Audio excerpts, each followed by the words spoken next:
Halo, Mas.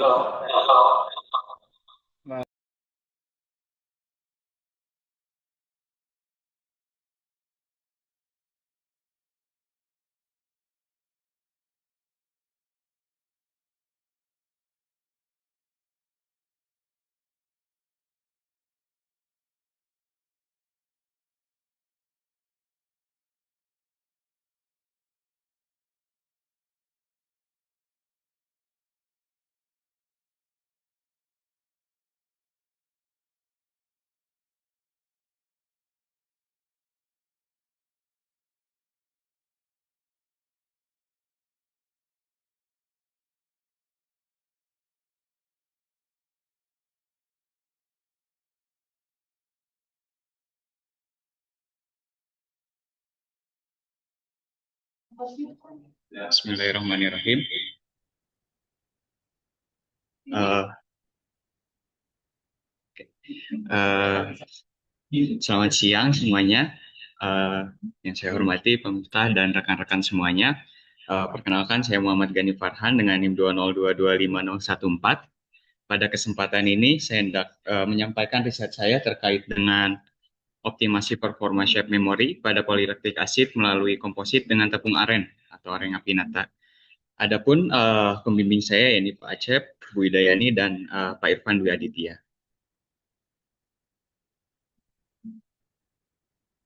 Jadi, seperti yang kita ketahui, di zaman yang modern ini, permasalahan plastik itu jadi sesuatu yang umum gitu. Setiap tahun, berdasarkan data dari UNEP di tahun 2023, nyatakan bahwa ada 430 juta ton sampah plastik yang dihasilkan setiap tahunnya. Jadi, sampah-sampah plastik ini kan asalnya berasal dari bahan bakar fosil yang diolah di pabrik plastik untuk dijadikan produk plastik seperti polietilen, polipropilen, dan sebagainya. Tetapi ketika setelah digunakan, itu rata-rata menjadi limbah dan justru ia bertahan selama 100 sampai 400 tahun. Nah, adapun dalam riset yang saya lakukan, saya menggunakan plastik juga, tetapi berbedanya di sini, polilaktik asid atau PLA ini, dia menggunakan bahan-bahan alami atau berasal dari alam, yakni dari tanaman sumbernya. Kemudian, kalau secara degradasinya atau dekomposisinya, PLA ini jauh lebih cepat terdegradasi dibandingkan plastik yang reguler. Ya, ini hanya membutuhkan waktu 6-24 bulan dibandingkan plastik reguler yang mana membutuhkan waktu 100 sampai 400 tahun. Kemudian juga terkait biokompatibel atau jika ingin digunakan dalam fungsi fisiologis tubuh, misalkan sebagai stem ataupun sebagainya. Itu PLA lebih aman bagi tubuh, sedangkan plastik reguler tidak. Nah, kemudian dalam penggunaannya pun PLA digunakan dalam aplikasi medis, kemudian kemasan, sedangkan kalau plastik reguler itu hampir digunakan di semua industri. Tetapi PLA sendiri ini memiliki kelemahan yang mana ia mudah patah, kemudian kinetika kristalisasi yang lambat. Jadi ketika di molding compression ataupun dilelehkan, kemudian diturunkan suhunya dari temperatur lelehnya, itu kinetika kristalisasi dari PLA ini lambat atau karena free volume dari PLA ini dia sangat rendah. Kemudian suhu transisinya yang tinggi. Jadi untuk mengaktifkan shape memory polimer yang mana nanti akan saya jelaskan, itu membutuhkan temperatur di sekitar 60-70 derajat Celcius untuk PLA. Jadi kalau misalkan digunakan untuk aplikasi biomedis yang misalkan fungsi-fungsi untuk menggantikan fungsi fisiologis itu kurang cocok. Nah, oleh karena itu solusinya di sini ya nih ditambahkanlah filler atau pengisi dan plasticizer. Nah, yang pertama di sini juga saya menggunakan pohon aren. Jadi pohon aren ini nantinya saya gunakan sebagai filler. Nah, kenapa pohon aren? Pohon aren sendiri di Indonesia tumbuh endemik di Indonesia atau sebagai kekayaan biodiversitas di Indonesia. Kalau di Indonesia sendiri, pohon aren ini digunakan sebagai penghasil nira yang nantinya akan diolah menjadi gula merah atau ya gula.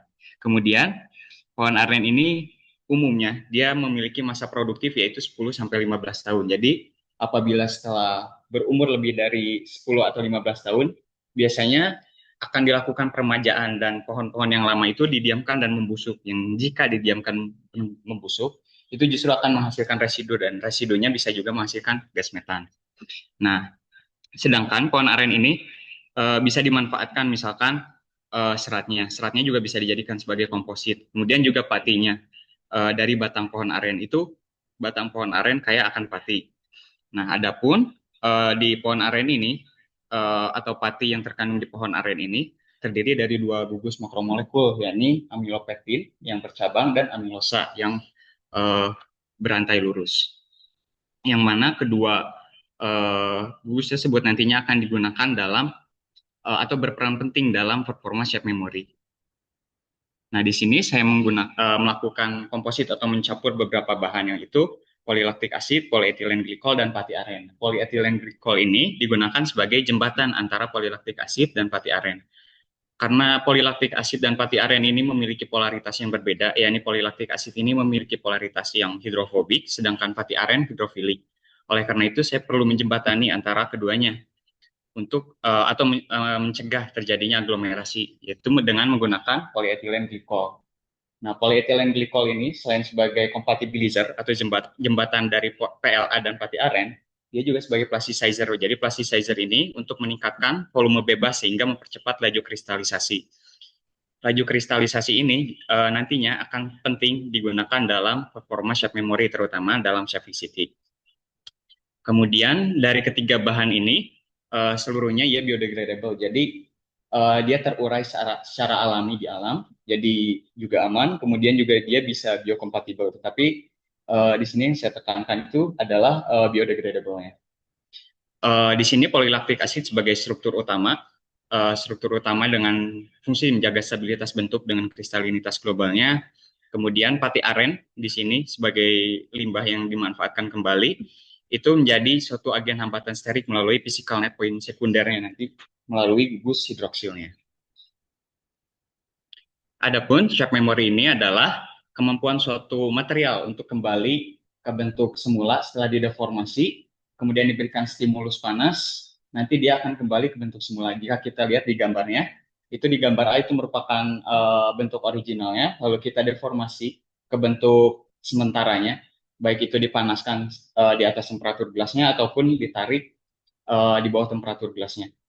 Itu berbeda mekanisme programmingnya, lalu setelah itu kita berikan stimulus dan dia bisa kembali ke bentuk semula. Nah, adapun indikator performa dari shape memory ini ada dua. Yang pertama ada shape recovery dan yang kedua ada shape fixity. Kalau shape recovery itu adalah kemampuan suatu material untuk pulih kembali ke bentuk permanen, sedangkan shape fixity itu adalah kemampuan untuk tetap bertahan atau stabil dalam bentuk sementara. Jadi stabil misalkan di bentuk B, dia tidak terdeformasi ke bentuk semulanya atau mengalami pemulihan elastis gitu. Nah, di shape memory polymer ini, dia punya dua struktur utama yang penting, yaitu yang pertama net point kristal atau ya kristalin, yang fungsinya itu dia menyimpan energi pemulihan elastis, dan dia juga menjaga stabilitas bentuk, sedangkan kalau bagian switching segment atau AMOF, dia responsif terhadap temperatur transisi atau temperatur gelas tadi. Nah, adapun yang saya sebutkan sebelumnya, cara memprogram shape memory itu ada dua. Yang pertama ada hot programming, dan yang kedua ada cold programming. Jadi, bedanya, kalau hot programming itu material dipanaskan di atas temperatur transisi atau di atas 60 derajat Celcius, kemudian material dibentuk ke bentuk sementaranya, kemudian didinginkan untuk mempertahankan bentuk sementaranya. Tetapi hot programming atau yang umumnya digunakan dalam karakterisasi shape memory ini, dia punya permasalahan terkait dengan atau jika diterapkan dalam biokomposit pati. Yang pertama, itu gradien panas atau tidak panasnya tidak merata gitu. Dia akan menghasilkan bentuk yang tidak presisi, yang pertama. Kemudian yang kedua, jika digunakan berulang atau pemanasan berulang, itu akan merusak kristal yang ada di PLA, sehingga juga menurunkan performa dari shape memory-nya, terutama di fixity-nya. Lalu yang ketiga, pati higroskopis terdegradasi oleh panas. Sedangkan yang saya gunakan di sini, dalam riset ini, saya berfokus di cold programming, yang mana cold programming ini dia diprogram pada temperatur ruang atau di 25 derajat Celcius, lalu material dibentuk ke bentuk sementaranya, kemudian bentuk sementara terkunci dalam kondisi glassy state. Jadi glassy state itu adalah dalam bentuk kaca atau frozen gitu.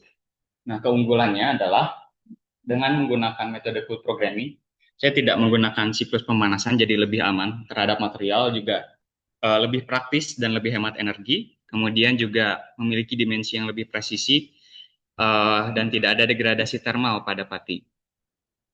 Nah, adapun yang sudah dikaji selama ini dalam literatur umumnya. Yang pertama itu di tahun 2015 dan 2024 itu tentang mengkaji tentang PLA dengan komposit dengan PEG juga komposit dengan pati. Tetapi yang dibahas di sana hanya sifat mekanik statis dan tidak mengkaji sama sekali mengenai shape memori polimernya itu bagaimana. Kemudian di sesi ini itu hanya mengkaji SMPS tapi tidak menggunakan komponen PEG. Jadi dia hanya menggunakan komponen thermoplastic start dan dia juga tidak menggunakan mekanisme code programming. Jadi ada kemungkinan degradasi thermal. Kemudian yang terakhir Sringam itu juga dia meneliti tentang sifat SMPS tetapi hanya pada PLA-PEG saja, tidak menambahkan filler atau bukan sistem Turner tiga konstituen dan juga tidak tanpa mekanisme code programming. Jadi di sini research gap-nya adalah belum ada penelitian yang mengkaji sifat shape memory polimer dari sistem Turner, polimer Turner, PLA, PEG, dan AREN, jadi suatu biokomposit yang juga biodegradable. Lalu yang kedua, belum ada biokomposit yang dikarakterisasi shape memory polimer melalui mekanisme code programming. Adapun kebaruan dan tujuan dari riset ini yang pertama, material thermal, SMP thermal yang biodegradable dan berasal dari sumber Indonesia dengan code programming sebagai pemrogramannya belum pernah dilaporkan sebelumnya. Kemudian yang kedua, pati aren. Jadi bukan sekedar filler biasa atau untuk meningkatkan kemampuan mekanik statis saja, tetapi juga ia bertindak dalam physical net point sekunder di ikatan hidrogen di shape memory polymer. Nanti mungkin akan saya tunjukkan di datanya. Lalu dia juga mengungkapkan kompetensi termodinamika antara fase kristalin PLA dan pati aren sebagai dasar desain untuk komposit cerdas berikutnya. Adapun tujuan akhir yang diharapkan dari riset ini adalah salah satunya sebagai aplikasi dalam bidai ortopedi. Jadi ketika pasien mengalami patah tulang, material tersebut nantinya akan dipanaskan menyesuaikan anatomi tubuhnya, misalkan edema atau dia bengkaknya akan disesuaikan dengan anatominya. Jadi nanti setelah dingin bidai akan mengeras dan menopang dengan baik. Tetapi jika misalkan edema dari pasien itu mulai mereda atau bengkaknya semakin kecil, itu juga bisa disesuaikan kembali sehingga bisa digunakan kembali. Berbeda dengan gips pada umumnya, dia hanya bisa digunakan satu kali dan setelah itu ya dibuang dan menjadi limbah. Dan juga keuntungan dari bidai ortopedi di komposit ini, dia dapat digunakan kembali ataupun dibuang dan dia bisa terdegradasi dengan alami. Itu keunggulan yang ada pada material komposit ini dibandingkan dengan bidai konvensional. Nah, adapun metode penelitian dalam riset ini yang pertama, saya mencampurkan semua material bubuk PLA, PEG, padi dengan physical blending, lalu melakukan molding compression. Study molding compression, saya lakukan karakterisasi baik itu mekanis, thermal mekanis untuk shape memory polimer, kemudian optik baik menggunakan FTIR atau Raman, lalu uji degradabilitas dengan menggunakan cell boreal test, kemudian menguji morfologinya dengan meninjau pada SEM. Itu dilakukan untuk seluruh material atau seluruh komposisi. Dan ini merupakan hasil sementaranya. Jadi dari riset yang ada, secara mekanik pun, misalkan pada elongation ethic, ternyata dari riset yang saya lakukan itu, pada komposisi PLA 9, aren PLA 94, aren 4% dan PEG 2%, itu bisa menghasilkan elongation ethic di sekitar 202%, yang mana itu bisa mengubah dari karakter PLA yang tadinya bersifat brittle, dia menjadi lebih ductile atau lebih bisa mulur atau longgar gitu. Kemudian juga keunggulan dari riset ini adalah bisa membuktikan bagaimana material tersebut memiliki sifat shape memory polymer atau bisa kembali ke bentuk semula setelah dideformasi dan menyimpan bentuk terdeformasinya. Jadi ini merupakan salah satu keunggulan dari riset yang telah ada, yaitu yang dilakukan Bulanza tadi, dan kemudian juga yang tidak dimasukkan di sini sebetulnya, yang dilakukan oleh Sanyang juga. Kemudian ini jika saya lihat berdasarkan FTIR, jadi kalau kita fokus ke bagian fingerprintnya yang ada di sekitar 1100 sampai 500 cm pangkat min 1, itu kita bisa melihat bagaimana ada fasa kristal dan fasa amorf seperti yang saya jelaskan sebelumnya.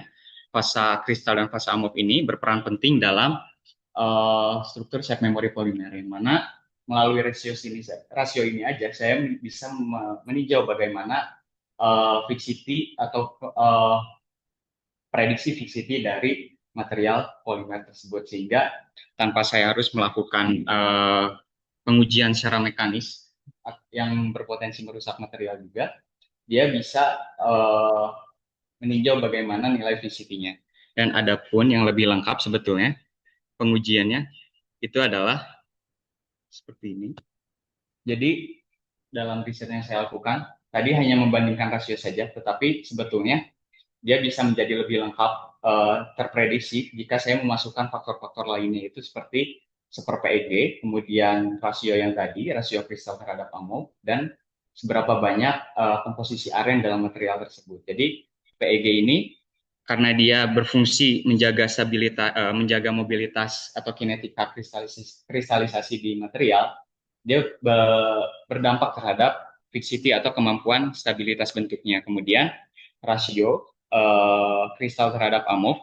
Jadi semakin banyak proporsi kristalin terhadap amorf, dia juga bisa menjadi semakin stabil karena physical net point primernya. Lalu dengan penambahan aren, itu juga bisa menjadi physical net point sekunder, yang mana ketika kita tambahkan aren lebih banyak, misalkan di 10% dan 8%, itu nilai fixity-nya jauh meningkat dibandingkan yang 4 dan 5%. Begitu.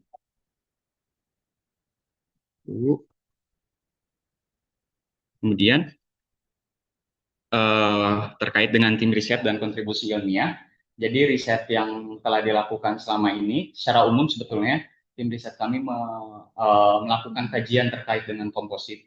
Itu dengan pemimpin riset Widayani. Yang pertama beliau melakukan riset terkait dengan keseimbangan fraksi massa pilar dan matriks utama terhadap biokomposit, dan meninjau bagaimana efeknya terhadap mekanik statis. Kemudian Pak Irfan juga meninjau bagaimana pemodelan komputasi berbasis finite element method untuk meninjau bagaimana interaksi di komposit. Kemudian juga di tahun 2019 mengkaji bagaimana sifat termal atau stabilitas dan degradasi termal, seperti yang disebutkan sebelumnya, bahwa komposit ini ditinjau bagaimana degradasi termalnya, sehingga saya juga dari situ beralasan untuk meninjau bagaimana si polimer ini dikaji atau dikarakterisasi melalui code programming. Dan yang terakhir, di Indonesia, dia mengembangkan material bioplastik berbasis karagenan untuk kemasan makanan dengan fungsi aktif sebagai antibakteri dan tangkalan sinar UV. Adapun rencana publikasi terdekat, yakni yang pertama di jurnal Q2, Shape Memory Super Elasticity. Jadi ini merupakan riset saya yang berkelanjutan dari yang S1 dan dikembangkan sedikit di S2.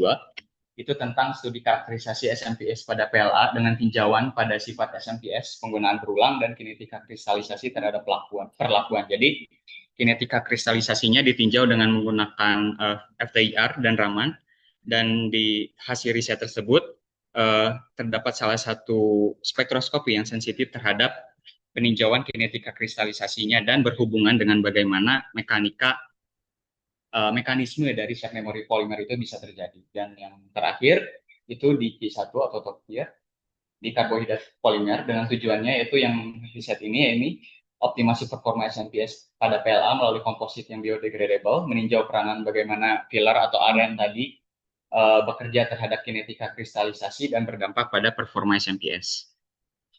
Adapun kalau secara timeline di magister harapannya bisa publish 2 publikasi. Kemudian di doktoral di tahun pertama dan kedua itu meninjau dari riset yang saya lakukan ini ada beberapa hal yang juga timbul untuk dianalisis, yaitu yang pertama bagaimana kinetika kristalisasi pada komposit dengan plasticizer akibat pengaruh proses pendinginan pada fabrikasi. Jadi setelah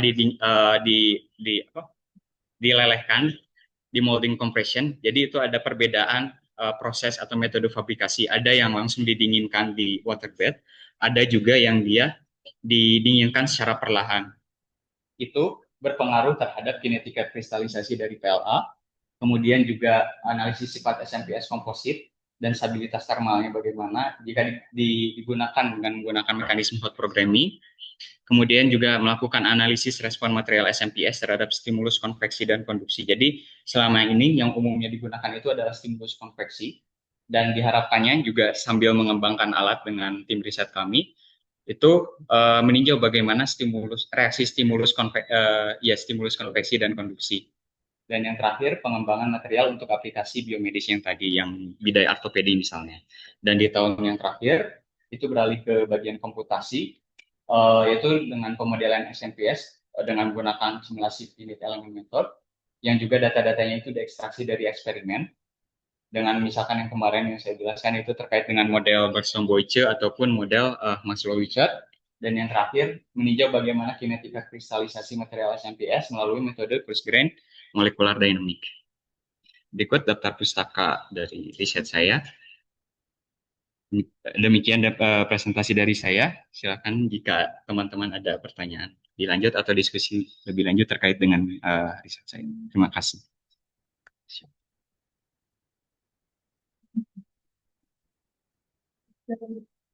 Baik, terima kasih untuk kami. Jadi kita selanjutnya masuk ke sesi tanya jawab. Bagi teman-teman yang ingin bertanya, dipersilakan sebutkan nama dan NIM-nya.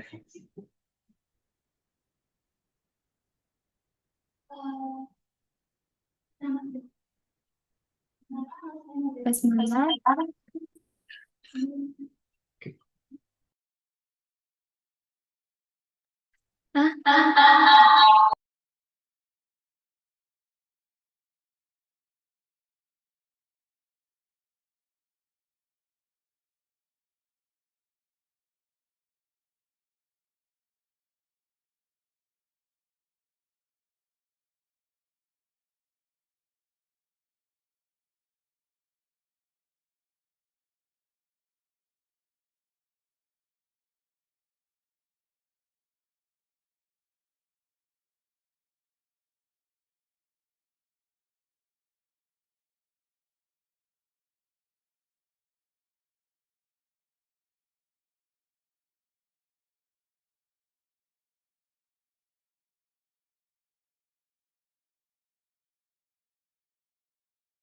Jadi terkait dengan simulasi komputasinya tadi, Kak, untuk finite element ini sementara yang saya gunakan itu adalah dengan menggunakan ANSYS. Jadi dari ANSYS ini sebetulnya kan ada di polimer itu ada beberapa model. Yang umum digunakan tuh kalau dalam simulasi finite element adalah model Maxwell-Wichert. Sedangkan kalau misalkan model yang belum banyak dikaji itu ada model Burston-Boyce model. Nah, itu dari dua model itu sebetulnya kalau eksplorasi secara simulasi komputasi, jadi ada beberapa nilai parameternya, itu mereka cuma mengkajinya, jadi maksudnya secara komputasi dan nyoba-nyoba aja gitu nilai parameter-parameternya. Nah, sedangkan dari riset saya, karena saya menggunakan eksperimen atau ada sampelnya, saya ngambil data parameter-parameter tersebut atau koefisien-koefisiennya diambil dari eksperimen, dimasukkan ke modelnya tersebut. Jadi kalau di model Maxwell-Wichert itu dia cuma bisa mengkaji secara mekanisme hot programming. Nah, sedangkan yang belum banyak dikaji itu di model Bergstrom-Boyce, dia itu bisa mengkaji bagaimana code programming, bagaimana hot programming. Nah, yang pernah saya lakukan itu memang Maxwell-Wichert bisa mengkaji secara hot programming. Tapi ketika saya gunakan di code programming, itu modelnya prediksinya jadi lebih jauh gitu. Sedangkan kalau saya gunakan Bergstrom-Boyce model, dia bisa memprediksi di hot programming, juga dia bisa memprediksi di cold programming begitu. Jadi harapannya dari model tersebut selain juga kita bisa tahu bagaimana model atau bagaimana mekanisme kerja dari si shared memory ini, juga kita bisa uh, mensimulasikan atau kita tidak perlu eksperimen gitu, tidak perlu eksperimen mengulang di lab dan lebih lama lagi, tapi bisa lebih praktis di simulasi finite element aja gitu kan. Iya. Yeah.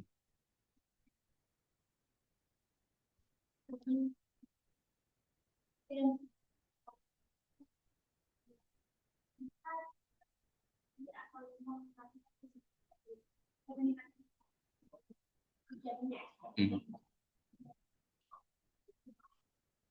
output. Oke. Jadi kalau berdasarkan outputnya, yang saya harapkan sebenarnya yang pertama yaitu terkait dengan kalau misalkan saya menggunakan pada material yang sama, misalkan PLA. Jadi PLA-nya tidak perlu dikaji lagi. Misalkan kalau secara eksperimen kan tadi ada yang berbeda, misalkan di proses pabrikasinya gitu. Kalau beda proses pabrikasi daripada saya menggunakan sampel dan kemudian eksperimen itu lagi itu jadi lebih lama. Jadi saya bisa gunakan data yang ada dan misalkan saya lakukan simulasi itu kan lebih lebih praktis. Itu yang pertama. Kemudian juga kalau itu sih dengan kemudian yang kedua ya harapannya sebenarnya bisa dipublikasiin dengan yang apa simulasi yang satunya lagi tentang coarse grain molecular dynamics. Jadi kalau yang finite element itu cuma mengkaji secara makro, kalau yang coarse grain itu secara mikro. Jadi hubungannya sama yang kalau mikro itu sama yang FTI Raman tadi. Jadi sebagai validasi aja gitu.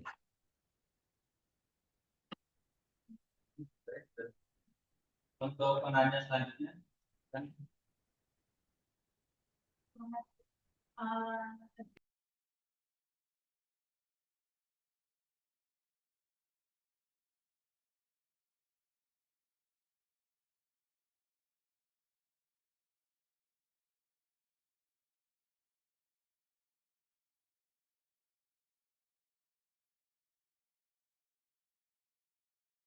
Untuk terkait dengan hasil ada, cuman maksudnya di PPT ini saya tidak cantumkan, tapi saya pernah mencantumkan hasil apa? Hasil stress strain-nya kemudian bagaimana kurva shape memorinya. Itu kalau yang untuk code programming itu dia udah mirip, lebih mendekati dari hasil eksperimen. Walaupun belum belum mendekati karena maksudnya ekstraksi parameternya belum saya lakukan karena alat yang akan apa untuk mengkaji atau mengekstrak parameternya itu belum belum masih dibuat gitu kan. Jadi harapannya sebetulnya nanti setelah di tim riset kami setelah alat itu berhasil dibuat dan bisa diekstraksi parameter, jadi si apa eh, prediksi dari si ANSYS ini bisa lebih lebih akurat gitu, lebih sensitif.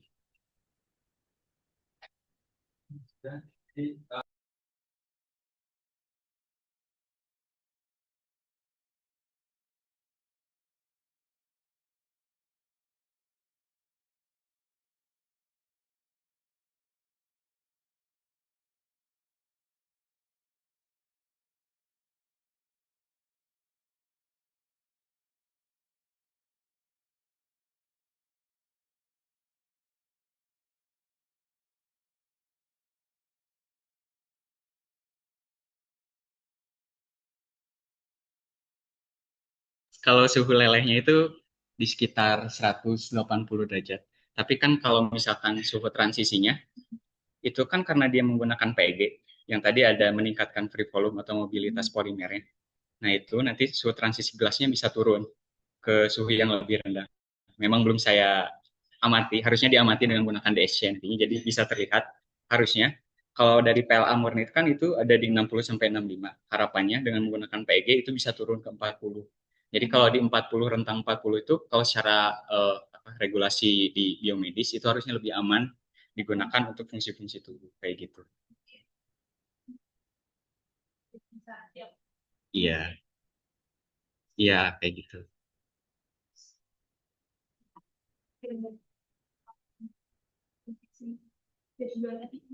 Hmm. Kadang cuma ini harapannya. Oke. Kalau misalkan secara fixity itu tuh sebenarnya saya udah dapet yang satu material yang lebih apa ya, maksudnya tuh lebih lebih efisien atau performanya lebih baik daripada PLA biasa. Jadi sebetulnya yang saya buat tuh misalkan di bidai ortopedi.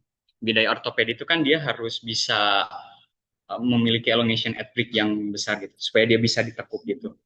Nah, ternyata saya membuat material yang baru yaitu di PLA dengan komposisi 90%, PEG-nya 2%, dan area-nya 8%. Itu punya elongation at peak yang tinggi di 107, sekitar 177. Itu kan berarti dia bisa ditekuk gitu. Nah, selain uji mekanik, saya juga lihat di uji SMPS-nya. Kan ada dua faktor, ada fixity, ada recovery. Kalau fixity itu supaya dia tetap di posisi terdeformasinya, kalau recovery supaya dia bisa balik lagi gitu. Nah, ternyata si yang sampel yang baru ini, dia punya fixity yang hampir mendekati 100%. Jadi artinya sifat check memorinya itu kelihatan banget gitu. Dan juga dia bisa balik lagi ke nilai recovery di 75%. Jadi kalau misalkan nilai 76% atau 75% ini, itu kalau di literatur umumnya itu udah tergolong yang bagus karena ya untuk kebutuhan tertentu itu tidak membutuhkan recovery yang sampai 100%, tetapi yang dibutuhkan tuh biasanya nilai fixity-nya yang besar gitu. Kayak gitu. Dan itu juga kalau saya lihat secara apa namanya? Secara FTIR, dia juga bisa terlihat bagaimana kalau diprediksi misalkan melalui persamaan yang atas ini. Dan sebetulnya untuk nilai alfa, beta, gamma, dan delta ini masih harus dikoreksi lagi karena masih membutuhkan proporsi data yang lain. Jadi sebelum saya melakukan uji itu, harapannya juga dengan menggunakan meninjau dengan FTIR, dia bisa terlihat bagaimana fixity-nya, bagaimana recovery-nya, atau prediksi nilainya, begitu.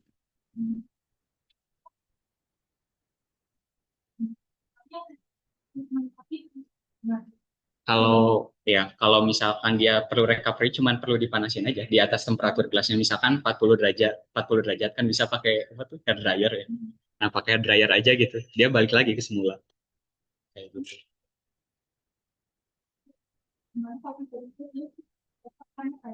Oh enggak. Soalnya saya juga pernah nyoba kan misalkan gini, materialnya dideformasi, terus saya diemin misalkan pernah saya diemin sampai seminggu, 2 minggu, itu dia tetap terdeformasi gitu di keadaan fixity-nya. Kemudian saya berikan stimulus thermal di oven gitu, dia baru bisa balik lagi ke bentuk semula. Jadi stabil gitu.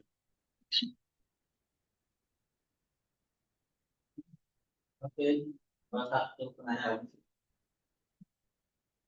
Sebenarnya masalah di Indonesia nomor itu kan apa namanya dia dari awalnya dia tapi mulai lagi. Nah, kira-kira selain gitu ya, makannya apa lagi? Penerapannya baik. Kalau misalkan secara penerapan itu shape memory itu umumnya kalau misalkan di yang polimer itu kan biasanya cuma digunakan di bidang biomedis. Jadi umumnya ada yang digunakan sebagai stent. Stent itu yang di jantung gitu. Untuk apa? Yang kalau penyumbatan darah dan itu pakai stent. Tapi itu betul-betul si materialnya harus yang biokompatibel dan bisa apa? Punya fungsi fisiologis yang bagus itu. Atau misalkan penyangga tulang yang buat apa? Kalau misalkan patah tulang tapi supaya sebelum dihubungkan ada kayak gitu yang dari fiber itu.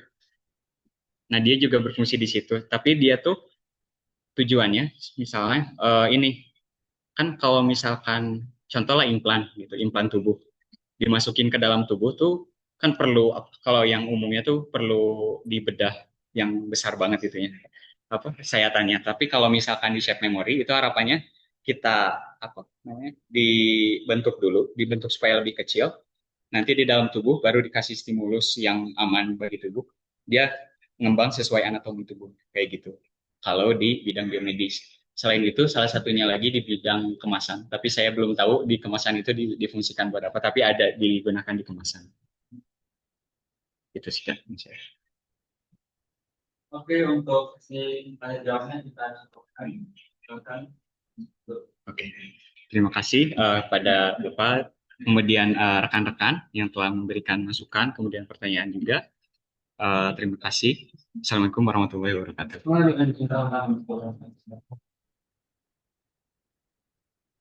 Oke, kita lanjut ke pertanyaan kedua, yaitu Kak Arun Sindra.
Baik, Assalamualaikum warahmatullahi wabarakatuh. Hari ini saya akan mempresentasikan terkait penelitian saya yang berjudul Pengembangan Material Quantum Dot berbasis karbon yang diturunkan dari senyawa kurkumin untuk aplikasi biomedis, studi eksperimen dan komputasi. Nah, eh, ini lanjut aja. Material yang saya gunakan itu adalah material yang berbasis karbon, di mana material ini ada beberapa klasifikasi. Kita fokus pada klasifikasi yang ukurannya di bawah nano. Ada dua jenis, yaitu karbon nanopartikel atau CNP. Kemudian ada quantum dots atau karbon yang memiliki efek kurungan kuantum, di mana eh, diklasifikasikan berdasarkan ukurannya. Jika CNP atau karbon nanopartikel itu antara 100 sampai dengan 20 nano, sedangkan karbon quantum dot berbasis ya karbon itu di bawah 20 nano hingga 1 nano.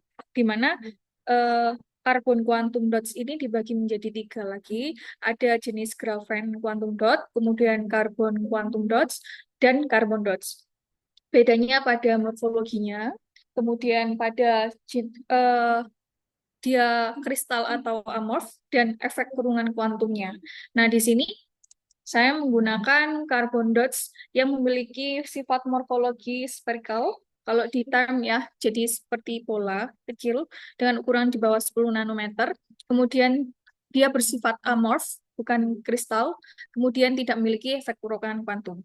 Kemudian karakteristik dan aplikasinya, dia memiliki karakteristik yang unik, di mana dia memiliki stabilitas yang baik, di mana kalau dia memiliki sifat optik seperti kendaraan atau absorbansi, itu memiliki stabilitas yang baik. Kemudian biokompatibilitas yang baik, bisa digunakan untuk eh, aplikasi biomedis, kemudian fotoluminensi atau memiliki pendarahan, kemudian memiliki absorbansi di daerah tertentu dan bisa diatur, kemudian memiliki sifat elektrokimia. Nah, biasanya aplikasinya di bidang biomedis, sensor, katalis, konversi dan penyimpanan energi, dan optoelektronik. Nah, material nano berbasis karbon ini diyakini sebagai smart nanomaterial yang memiliki fungsi di berbagai aplikasi. Nah, perkembangannya pertama kali ditemukan secara tidak sengaja pada tahun 2004, yang dimana sebenarnya mensintesis single wall carbon nanotube (SWNCT) yang kemudian dimurnikan ternyata dia berpendar. Kemudian dikembangkanlah menjadi pionir dari carbon dots itu sendiri, yang mana akan terus berjalan hingga ternyata bisa diaplikasikan pada bidang-bidang yang cukup luas aplikasinya ya, hingga tahun ini. Nah, kemudian penelitian masih berjalan hingga sekarang yang mengeksplorasi sifat optiknya, emisinya maupun absorbansinya yang dapat diatur sesuai kebutuhan. Kemudian metode sintesisnya lebih sederhana dan lebih terkontrol. Kemudian bisa dieksplor studi interaksinya atau mekanismenya. Nah, jadi material nano berbasis karbon ini memiliki struktur yang kompleks sehingga mekanisme asal dari material tersebut memiliki karakteristik unggul yang masih menjadi perdebatan yang terbuka bagi penelitian. Nah, pada penelitian saya,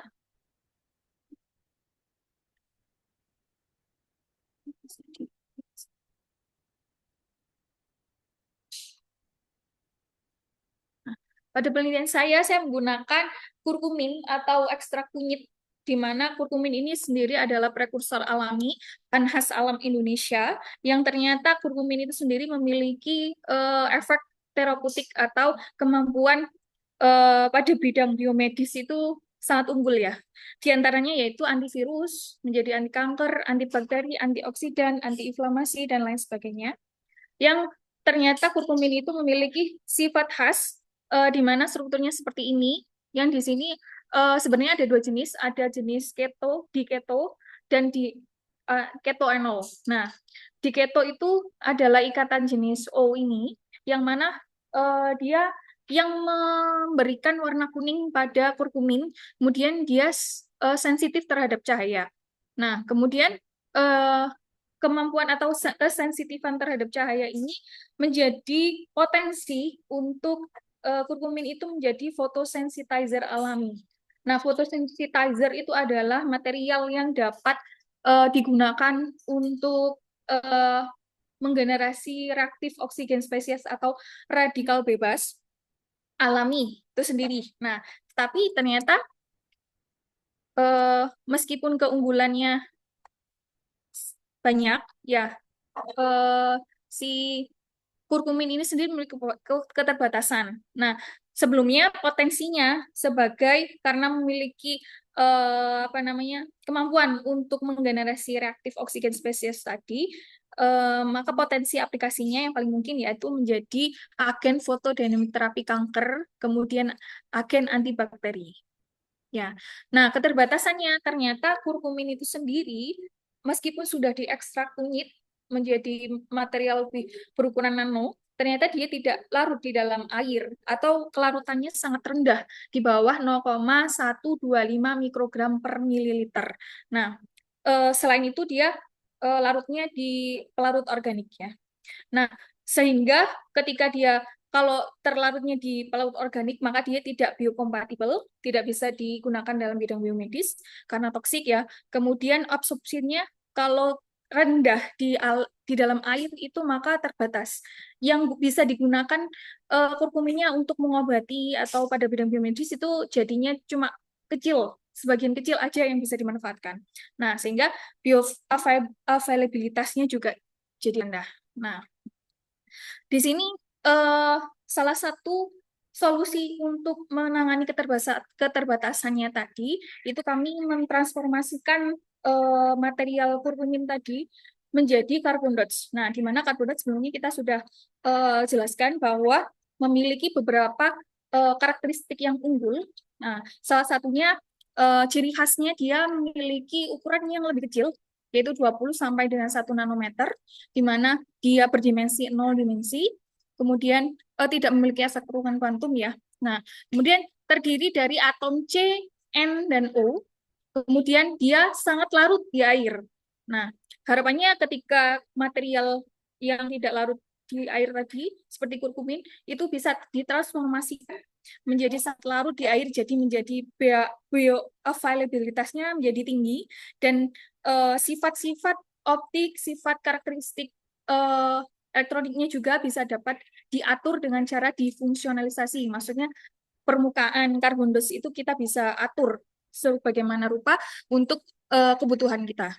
Nah, di sini saya mempropos untuk kurkumin yang dijadikan carbon dots menjadi agen multifungsi.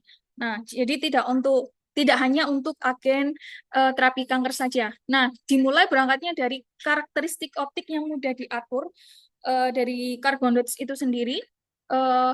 Sebelumnya kami sudah mempelajari terkait carbon dots, tetapi dengan material yang berbeda. Ternyata dia memiliki absorbansi yang menyerap pada daerah UV, tapi ketika difungsionalisasi atau diberikan bukan doping ya, diatur permukaannya dengan kaya nitrogen, ternyata itu dia menghasilkan absorbansi di daerah near window. Nah, ini menjadi jendela untuk potensi aplikasi yang lebih lanjut, yaitu potensi untuk dijadikan agen fototermal. Nah, agen fototermal ini bisa dikonversikan sebagai agen fototermal, aplikasinya sebagai pembersih air, penjernih air, kemudian aplikasi terapi kanker fototermal juga, jadi solar water evaporator. Nah, di sini jadi kita bisa mengatur nih sifat optiknya dari struktur permukaan dari carbon dots.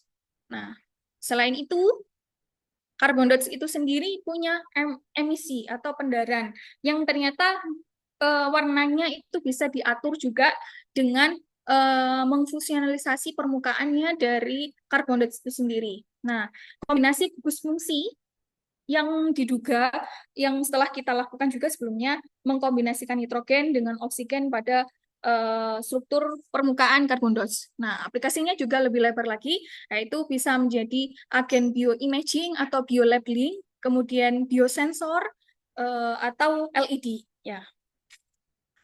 Kemudian ternyata ada satu lagi kemampuan dia dalam menghasilkan reaktif oksigen spesies atau radikal bebas. Nah, kemampuan ini juga didukung dari pengaturan fungsionalisasi permukaan karbon dots. Nah, di sini jadi ketika difungsionalisasi dengan konsentrasi yang tertentu, maka terjadi perbedaan gap dari single state 1 dengan triple state 1 yang memudahkan elektron untuk melakukan intersection crossing. Nah, di sini sehingga perloncatan elektron ke triple state itu dapat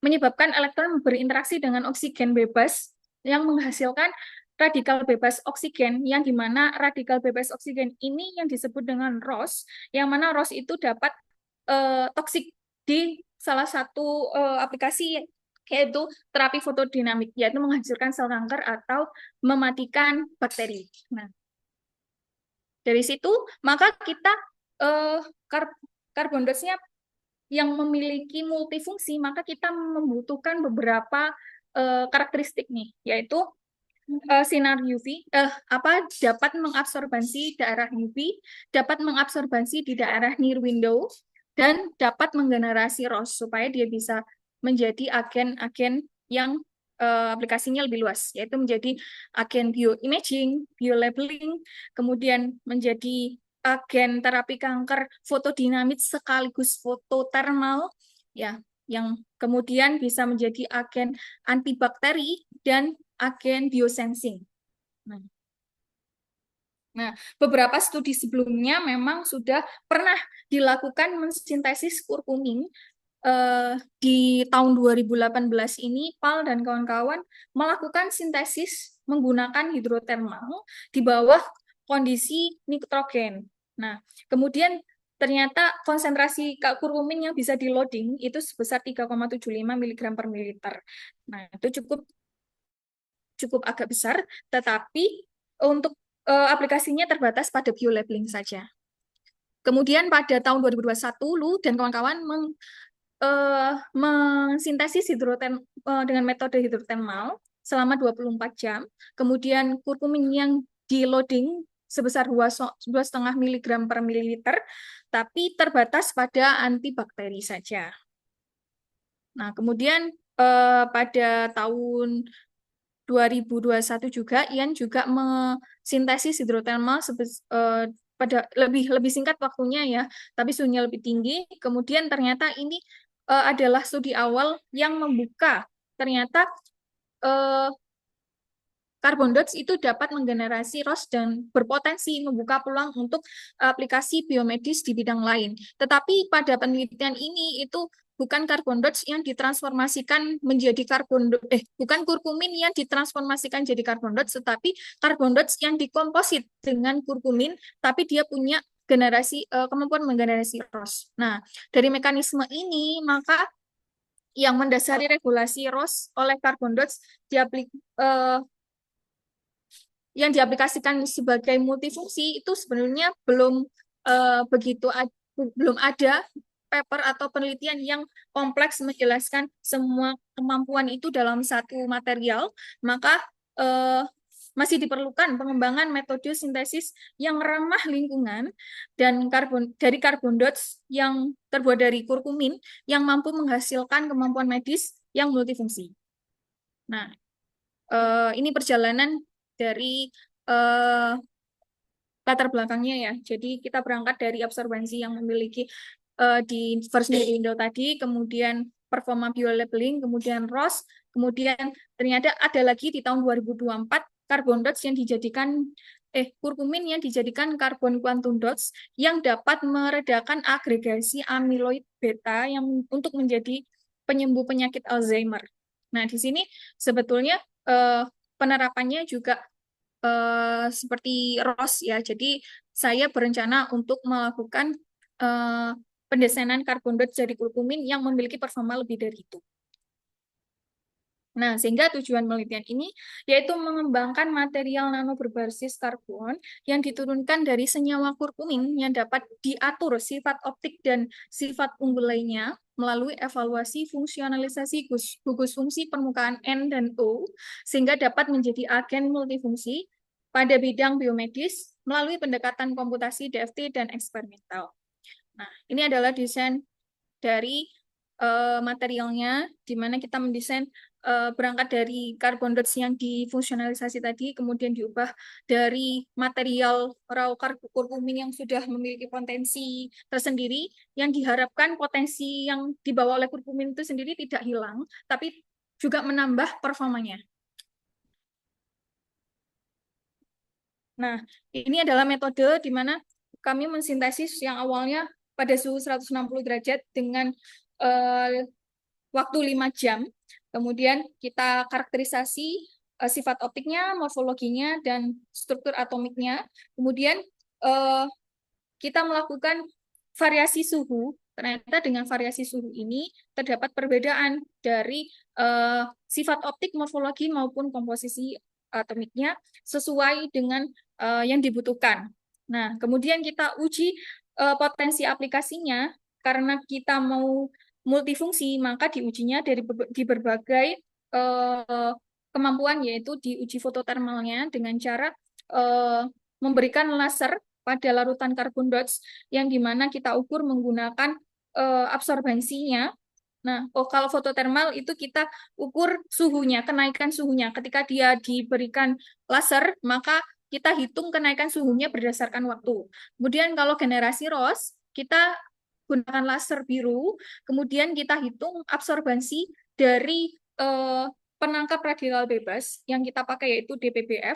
DPBF itu memiliki absorbensi yang khas di 415, ya, 517. Nah, ketika dia disinari dengan laser, maka terjadi penurunan absorbensi pada DPBF. Nah, kemudian uji antibakteri dan deteksi GSA atau ion sensing-nya di sini. Nah, kemudian juga dilakukan uji biolabeling dan uji toksisitas dari material karbon dioksida kurkumin ini.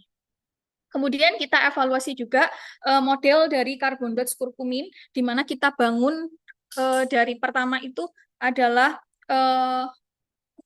karbon dioksida kurkumin itu sendiri kita bangun dari karbon dioksida pristine yang kemudian kita fungsionalisasikan, kita asumsikan itu dari kurkumin, di mana kurkumin kayak akan keton atau diketo atau karbonil. Jadi kita fungsionalisasi dengan O, kemudian kita tambahkan dengan N karena sebetulnya untuk sintesis kita juga tambahkan urea ya, asetik asid urea dan kurkumin.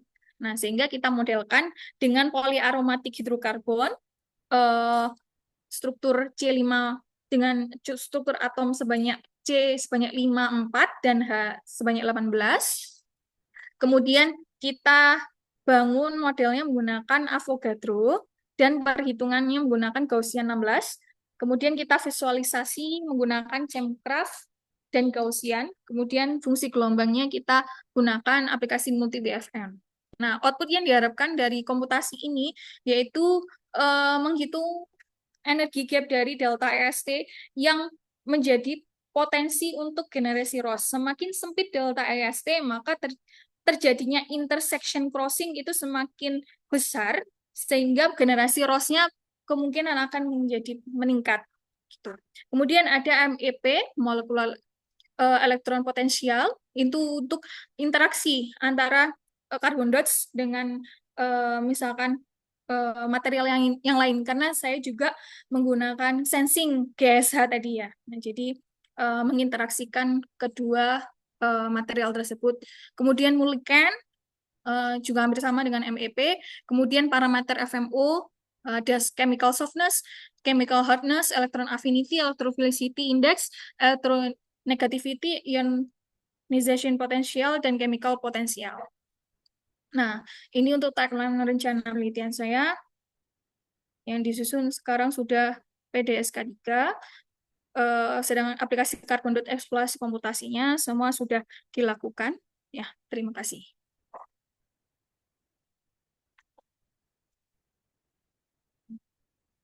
Terima kasih atas presentasinya. Jadi selanjutnya kita buka untuk sesi tanya jawab. Mungkin ada dari teman-teman yang memberikan pertanyaan. Silakan.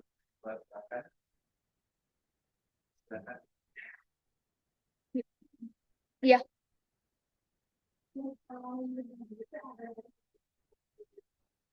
Iya. Ya.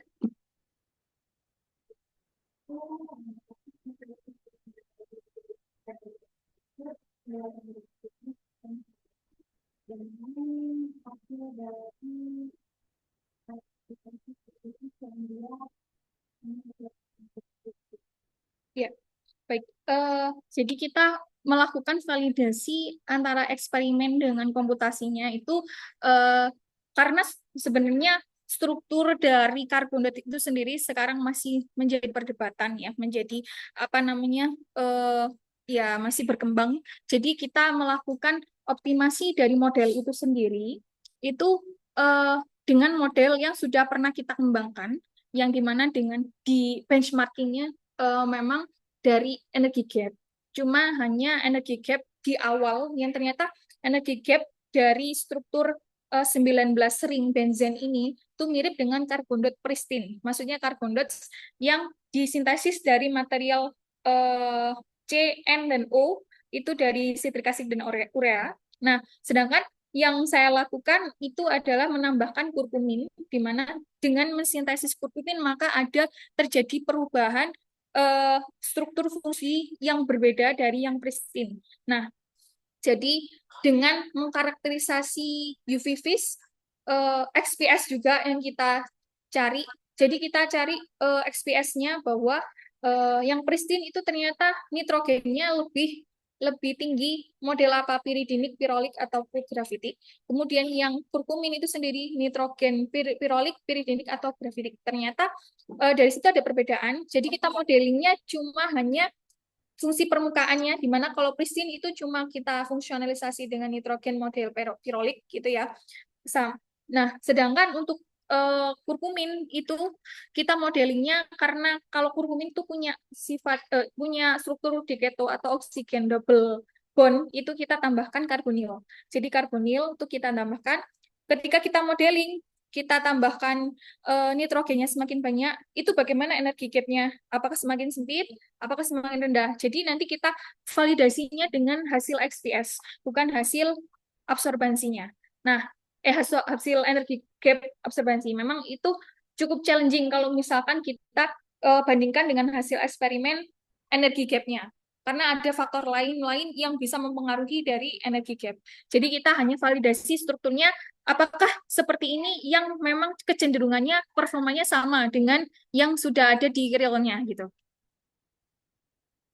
Iya. Yang belakang.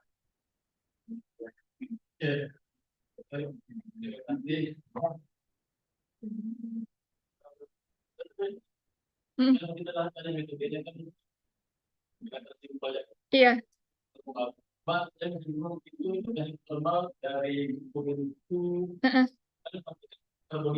Iya. Iya.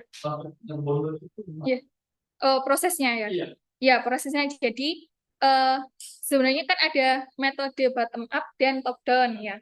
Kita pakainya bottom up. Nah, kita materialnya memang dari seharusnya molekul kecil, kemudian kita panaskan, kita anggap dia merangkai di dalam suhu itu. Nah, jadi menggunakan hidrotermal, karena hidrotermal berarti menggunakan air medianya supaya bisa merangkai material yang kita susun molekul. Jadi saya menggunakan citric acid, di mana citric acid itu berupa kalau dilarutkan dalam air juga dia berupa molekul kan. Kemudian urea juga. Nah, diharapkannya citric acid menyumbang bondnya atau C-nya yang tadi strukturnya yang kita anggap adalah dia PAH ya, polyaromatik hidrokarbon atau struktur benzen. Itu kan terdiri dari C, yang dimana C-nya ada double bond, ada single bond. Nah, itu kita gunakan citric acid. Kemudian ureanya, karena tadi si karbon dioksida itu ada C, N, dan O. Nitrogennya kita ambil dari urea. Nah, dirangkaikan, kemudian penambahan kurkumin itu sendiri. Nah, kurkumin karena tadi itu tidak larut di air, kita harapkan ketika disintesis di hidrotermal itu kan seperti apa namanya presto ya. Jadi kalau air itu sendiri titik didihnya atau titik uapnya di atas 100 derajat, 100 derajat udah menguap ya. Kita modelkan bahwa supaya dia itu tidak menguap, jadi masih tetap berproses karbonisasinya meskipun di atas titik didih air, sehingga terjadi pelepasan molekul kemudian dirangkai sehingga mendapatkan bentuk carbon dots yang kita inginkan.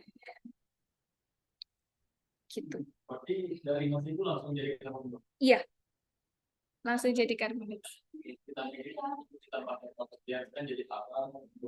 Iya, sebetulnya gitu. Jadi molekul kan ukurannya lebih kurang dari nano ya. Nah, kita rangkai itu bisa jadi karbonisasi, aglomerasi, jadi dia menggabung gitu kan. Jadinya lebih besar sedikit, jadi ukuran nano, tapi tidak lebih dari 10 nano biasanya. Terus dia itu terdispersi ya, bukan terlarut. Kalau molekul kan terlarut ya. Nah, itu jadi memang terjadi karbonisasi sehingga dia terkumpul jadi satu gitu.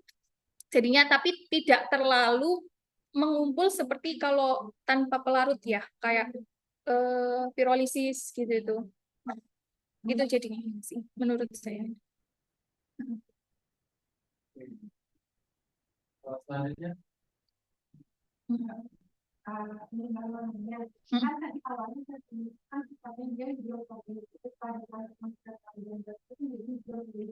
Ya,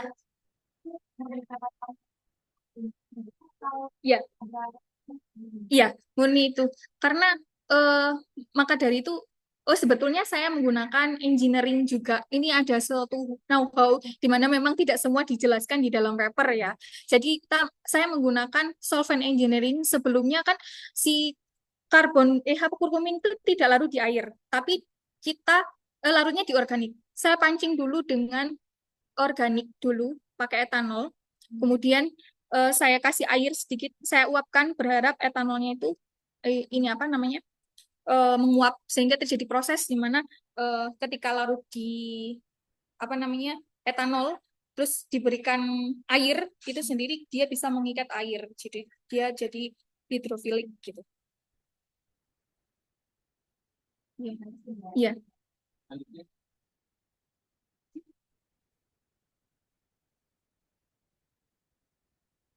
Ya.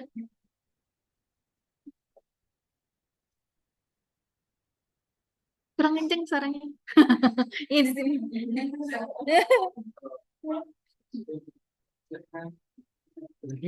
Iya, maksudnya. Sini. Nah, nggak ada kelihatan. Kan terkait dengan aktivitas. Ya, Tapi untuk mengaktifasinya kan dia butuh fototermal yang besar itu.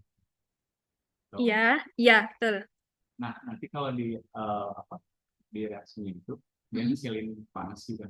Iya, Nah, panas yang dia hasilin itu kira-kira berapa dan kiranya kan biasanya di fungsi fisiologis tubuh tuh ada batas ambang Iya. maksimal suhunya. Iya. Nah, itu kira-kira yang dibuat tuh udah aman atau belum.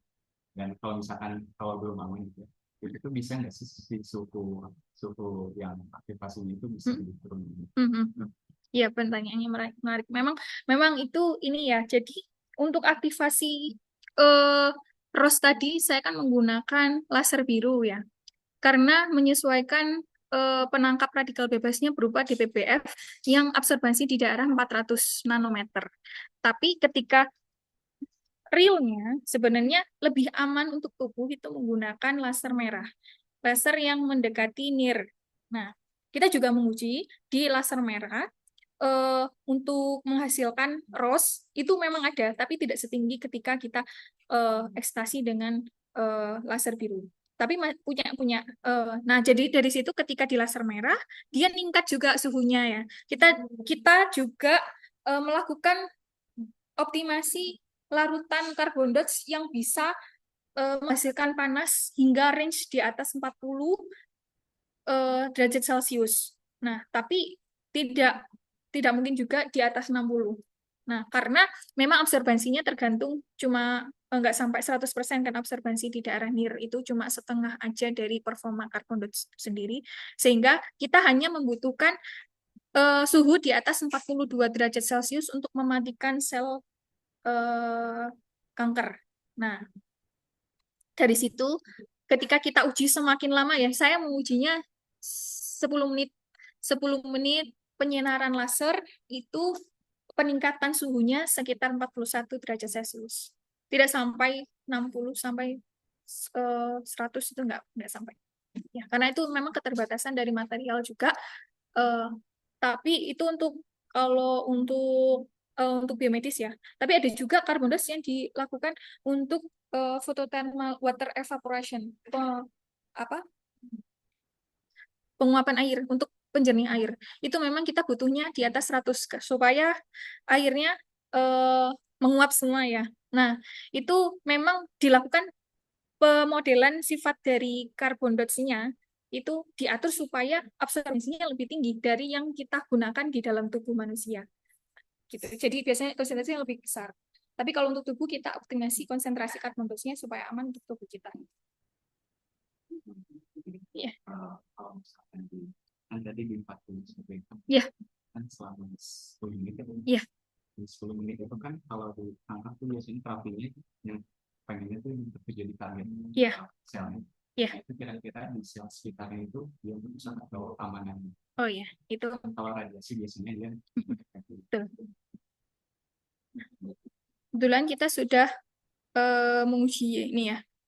Nah, ini itu carbon dots yang kita masukkan ke dalam sel kanker ya di sini. Ternyata dia itu juga berlokalisasi di dalam sel-sel tertentu. Nah, di sini yang dia bercahaya, ini adalah penempatan carbon dots-nya. Nah, jadi kita bisa menyinari carbon dot atau sel sesuai target yang terlokalisasi tanpa mengganggu sel sehat yang lain. Gitu. Ya, biasanya sih juga bisa dari ini perbedaan pH. Ternyata sel kanker dan sel sehat itu memiliki keasaman yang berbeda. Lebih asam sel kanker sehingga kita bisa bedakan. Karena carbon dot kita juga bisa membedakan tingkat keasaman. Biasanya lebih tinggi pendarahnya itu biasanya asam atau basa. Jadi kita bisa target sesuai apa yang berada di dalam ini yang sesuai target kita ya. Nah, gitu. Iya. Iya, boleh. Jadi kan saya pernah buat Iya. dari Mekanis. Jadi organisasi mendapat 5 kali dari stand. Setelah didiamkan beberapa kali mingguan, itu ada yang di kampus itu aglomerasi. Kalau di penelitian itu apakah ada teknik Ya, ada.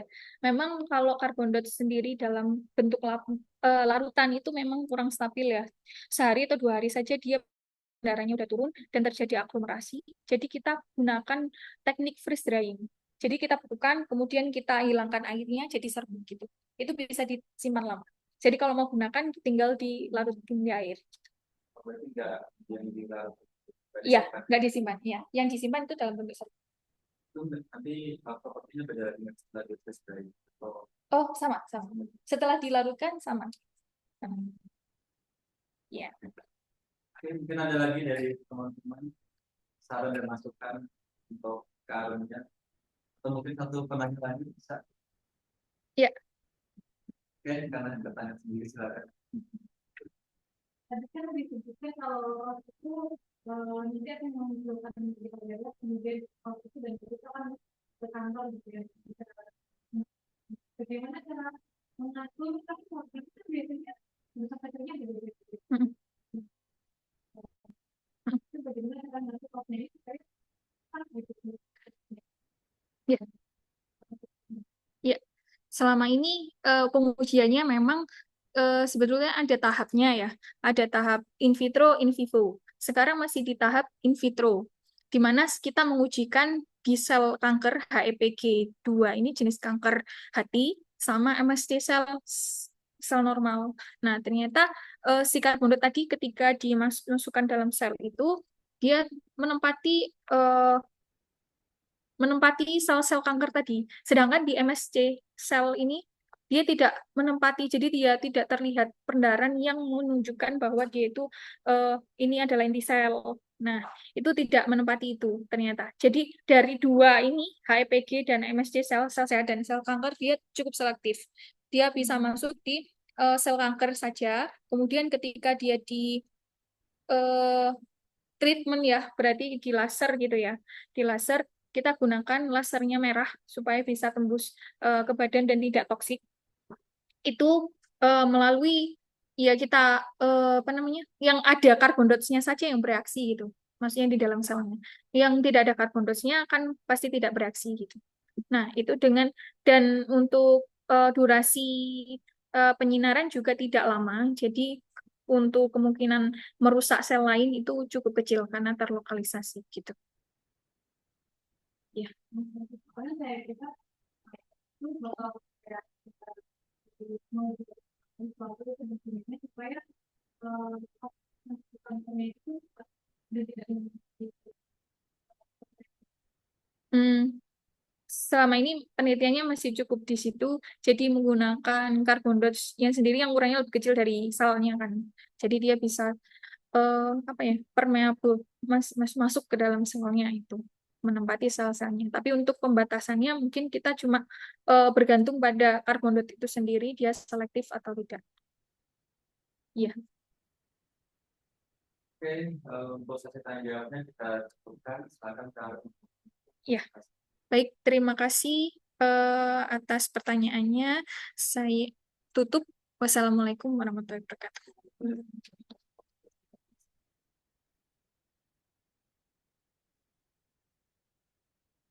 kita lanjutkan untuk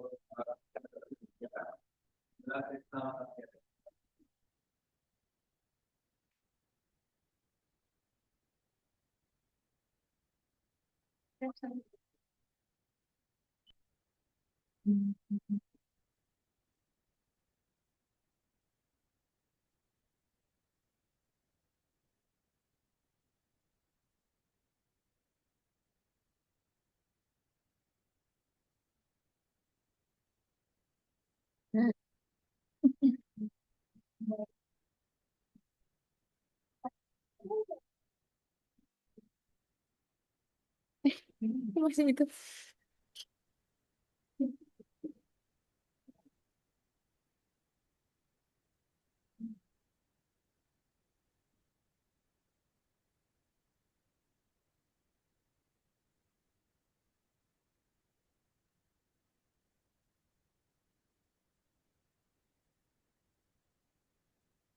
Baik, Assalamualaikum warahmatullahi wabarakatuh. Selamat siang teman-teman semua.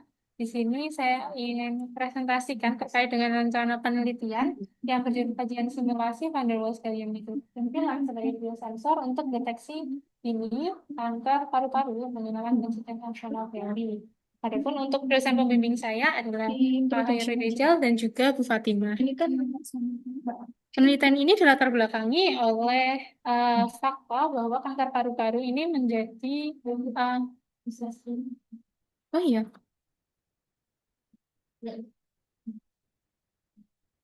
nggak gerak apa nggak muncul? Oh iya, coba bilang gitu.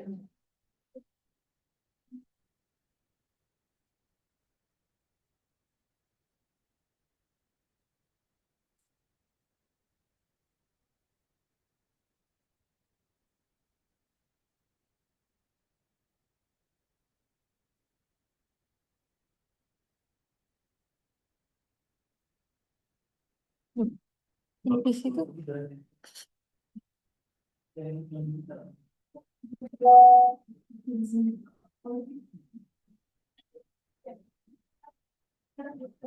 Ini gimana keluarnya dari situ?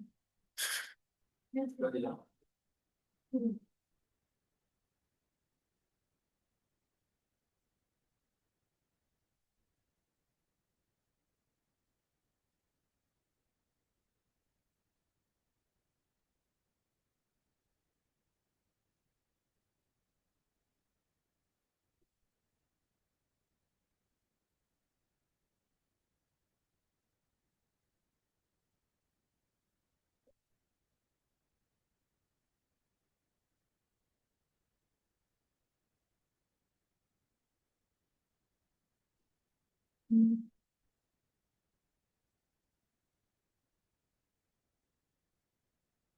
Terus harusnya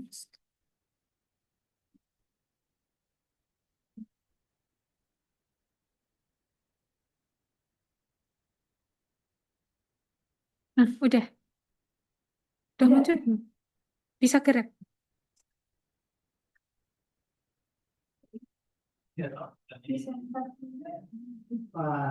Presenter view. Klik kanan.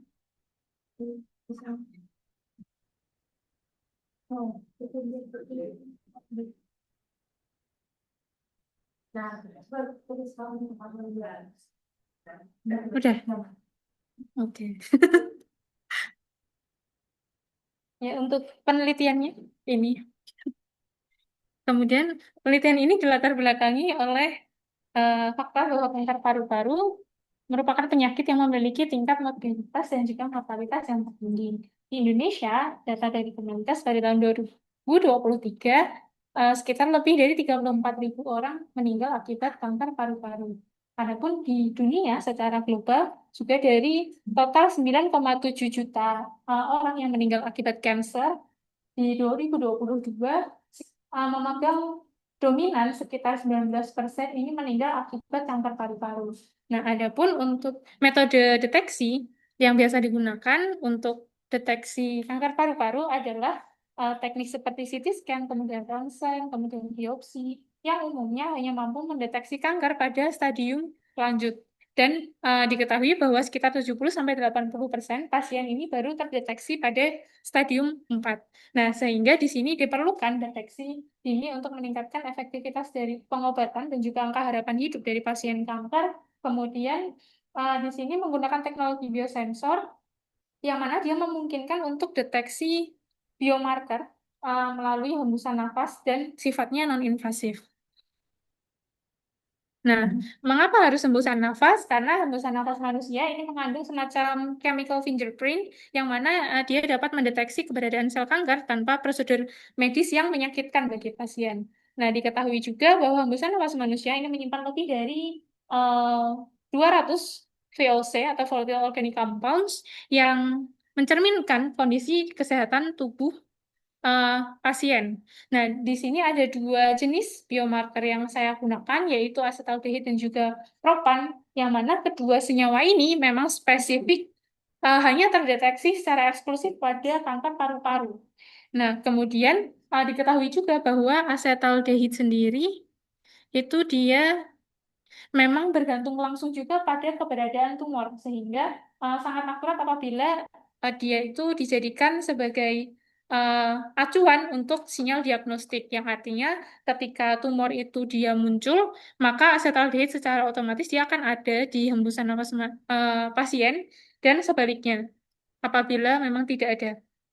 Nah, kemudian dengan menggunakan deteksi sensor berbasis hembusan nafas ini juga didapatkan beberapa keuntungan. Yang pertama, pastinya lebih terjangkau, kemudian datanya dapat kita eh, dapatkan secara real time dan juga sifatnya ini non-invasif, tidak menyakitkan bagi si pasien itu sendiri.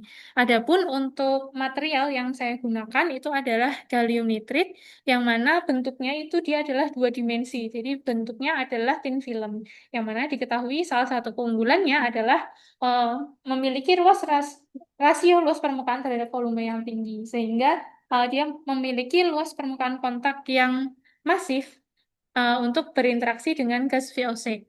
Nah, kemudian untuk GAN sendiri, dia memiliki beberapa keunggulan dibandingkan dengan beberapa material lain.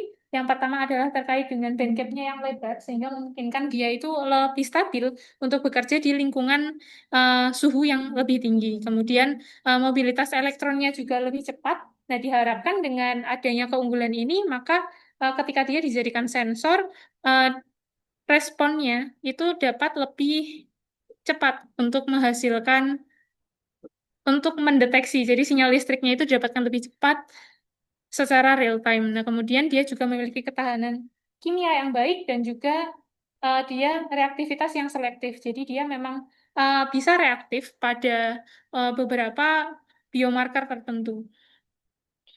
Nah, kemudian untuk penumbuhannya di sini menggunakan epitaksi van der Waals, yang mana dia ini memanfaatkan gaya van der Waals agar molekul biomarker ini dapat menempel pada permukaan sensor, tapi dia juga mudah dilepaskan. Karena van der Waals sendiri kan dia sifatnya itu Fischer-Tropsch, yang mana dia itu ikatannya itu secara lemah sehingga memungkinkan untuk sensor itu dia berikatan kemudian reset lagi ke keadaan semula. Nah, kemudian untuk analisisnya di bagian bagaimana interaksi antara si biomarker dan juga si sensornya ini dengan menggunakan metode DFT, yang mana dia akan memodelkan bagaimana interaksi van der Waals memodulasi sifat elektronik pada permukaan dan thin film. Nah, kemudian didapatkan rumusan masalah sebagai berikut, yang mana dia itu bagaimana konfigurasi geometri dan juga stabilitas dari si biomarker terhadap thin film, kemudian bagaimana interaksinya, kemudian bagaimana pengaruhnya terhadap bandgap dan juga dose. Kemudian untuk tujuan penelitiannya adalah untuk optimasi absorpsi via simulasi, kemudian analisis energi, dan juga evaluasi sensitivitas sensor. Nah, untuk tinjauan pustaka di sini, yang pertama terkait terkait dengan material 2D, sebetulnya ada cukup banyak ya material 2D yang memang digunakan untuk biosensor berbasis FET, karena memang tadi salah satunya adalah luas permukaannya yang besar sehingga memiliki sensitivitas yang lebih tinggi. Nah, beberapa material seperti carbon nanotubes itu contohnya memang memiliki keterbatasan seperti potensi toksisitas dan juga reproduksibilitas yang rendah dan juga kemungkinan agregasi. Sehingga di sini diperlukan alternatif material thin film yang lebih stabil untuk aplikasi biosensor.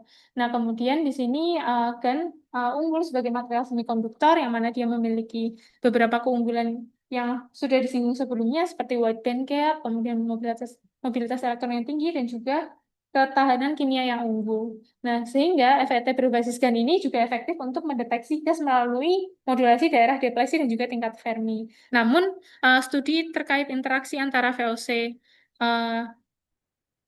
sebagai biomarker dari kanker paru-paru dengan gantian film ini masih terbatas, terutama berbasis komputasi kuantum. Nah, kemudian metode terkait dengan metode deteksi, di sini metode konvensional seperti ELISA dan juga PCR ini memerlukan pelabelan kimia yang cukup kompleks, kemudian mahal, dan juga rentan terjadi kesalahan. Nah, dengan menggunakan BioFET ini memungkinkan untuk deteksi secara label-free, yang mana dia itu langsung mengubah interaksi biomolekul menjadi sinyal listrik, dan kemudian sehingga ini dapat datanya didapatkan secara lebih akurat, sensitif, dan juga real time. Kemudian terkait dengan studi DFT untuk absorpsi VOC, di sini memang DFT beberapa kali digunakan untuk menganalisis antara biomarker dan juga bagaimana interaksinya dengan si material untuk berbagai penyakit seperti contohnya kanker hati pada gagal ginjal dan juga TBC. Yang mana ini artinya memang menunjukkan kemampuannya untuk mengevaluasi bagaimana energi absorpsi dan juga mekanisme sensing secara mendasar. Nah, kemudian untuk di sini biomarker spesifik kanker paru-parunya menggunakan VOC yang kemudian akan dianalisis dengan DFT. Nah, kemudian di sini studi DFT memang yang banyak dikerjakan masih berfokus pada material 2D yang baru. Jadi mereka banyak mengeksplor material-material baru apa yang bisa digunakan. Namun kebanyakan material-material ini memang belum diuji stabilitasnya secara lebih luas, sehingga GaN yang memang sebelumnya memang banyak dikaji untuk aplikasi lain di sini berpotensi, yang mana dia memiliki keunggulan-keunggulan yang dia berpotensi untuk meningkatkan performa dari si sensornya. Nah, kemudian untuk si FET sendiri, jadi FET itu secara umum, simpelnya itu dia secara struktur adalah seperti ini. Jadi dia punya 3 bagian utama, yaitu source, drain, dan juga gate, yang mana gate itu sebagai semacam pintunya. Kemudian nanti karena dia kan berbasis medan ya, jadi medan listrik, kemudian akan memicu perubahan di bagian kanalnya, kemudian arus akan mengalir dari source ke drain. Nah, kemudian untuk metodenya di sini ada beberapa variasi. Yang pertama adalah variasi biomarkernya, yaitu menggunakan asetaldehyde dan juga propan. Kemudian variasi dari konfigurasi absorpsinya ketika molekulnya itu sejajar, tegak lurus dan juga diagonal. Kemudian lokasi dari absorpsinya juga divariasikan. di top, hollow, atau bridge. Kemudian jarak awalnya juga divariasikan.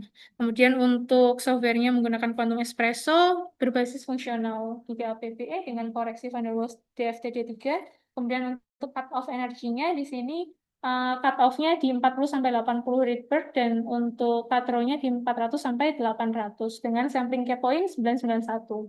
Kemudian untuk konvergensi energinya di 10⁻⁻6 elektron volt yang mana dia cukup besar untuk jadi batas konvergensi. Kemudian kriteria gayanya ada di bawah kurang dari atau sama dengan 0,01 elektron volt per angstrom. Nah, secara umum metodenya adalah diawali dari pembuatan model bending film, kemudian optimasi strukturnya, kemudian kita lakukan simulasi absorpsi, kemudian perhitungan energi absorpsinya, kemudian analisis sifat elektroniknya, work function, dan juga time recovery. Uh, dan juga yang terakhir adalah ILF. Nah, kemudian untuk penelitian lanjutan, jadi sebetulnya ini merupakan penelitian yang cukup panjang, jadi tidak hanya dari DFT, tapi kita juga harapannya akan melakukan penelitian secara multiskala. Jadi DFT untuk bagian mikroskopisnya dan juga untuk bagian sisi tingkat device-nya yang lebih besar itu kita menggunakan simulasi NIGS. Yang mana dia fokusnya memang di NIGF ini untuk mempelajari bagaimana transport elektron secara kuantumnya ketika dia sudah menjadi perangkat FET gitu.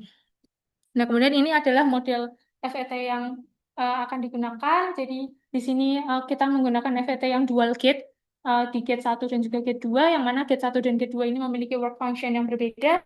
Kemudian untuk lapisan dielektriknya itu kita menggunakan dua buah material, yaitu Al2O3 dan juga HFO2, yang mana di bagian kanan kiri HFO2-nya itu akan ada celah nano, tempat si biomolekulnya itu akan masuk ke ke dalam FET-nya. Kemudian untuk kanalnya atau channelnya itu menggunakan gallium nitrida dengan panjang channel LCH dan lebarnya itu TCH. Kemudian ada source dan drain-nya ini menggunakan metal. Nah, sehingga nanti di sini karena konfigurasinya seperti ini, otomatis akan terbentuk ini ya, Schottky di antara di metal dan juga semikonduktornya.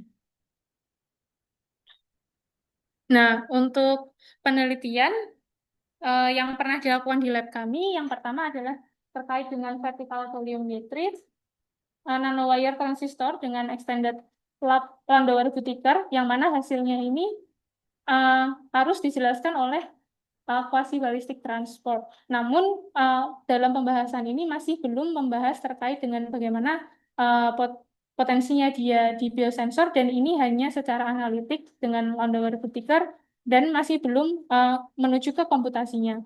Kemudian pada tahun 2023 ada Ghazami dan Salimi yang mana dia membahas terkait dengan 2D FET biosensor, yang mana hasilnya bio FET 2D ini sangat potensial untuk deteksi yang sensitif dan juga hasilnya secara real time. Namun untuk materialnya ini masih secara umum, yang mana belum spesifik ke 2D kan. Kemudian pada tahun 2025 dilakukan penelitian juga oleh Rawat, yang mana dia membahas nanomaterial based biosensor, yang ini sangat menjanjikan memang untuk diagnosis yang cepat, namun belum dikaji bagaimana stabilitasnya, kemudian reproduksibilitasnya, dan juga mekanisme detail pada 2D dan FET. Kemudian pada tahun 2026 membahas tentang vertical GaN MOSFET, yang mana performanya ini memang dia baik secara device, namun lagi-lagi masih belum fokus ke bagaimana aplikasinya ke biosensor, dan juga masih belum ke studi komputasi yang DFT dan juga NEGF. Nah, sehingga di sini saya akan mengkaji 2D GaN FET biosensor menggunakan DFT dan juga NEGF.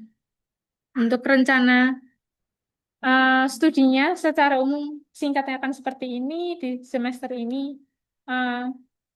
akan dilakukan ujian kualifikasi dan juga submit proposal, kemudian dilanjutkan dengan seminar kemajuan 1, 2, 3, kemudian di semester terakhir, di semester 5 ini, seminar kemajuan 4 dan juga sidang doktor. Terima kasih. Mohon saran ya. akan kita buka untuk menjawab. Jadi teman-teman akan duduk.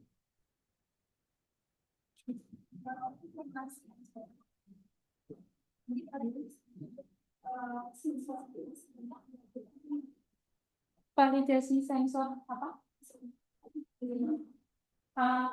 Masih belum ada rencana sih kalau untuk ke device-nya langsung gitu. Senyawa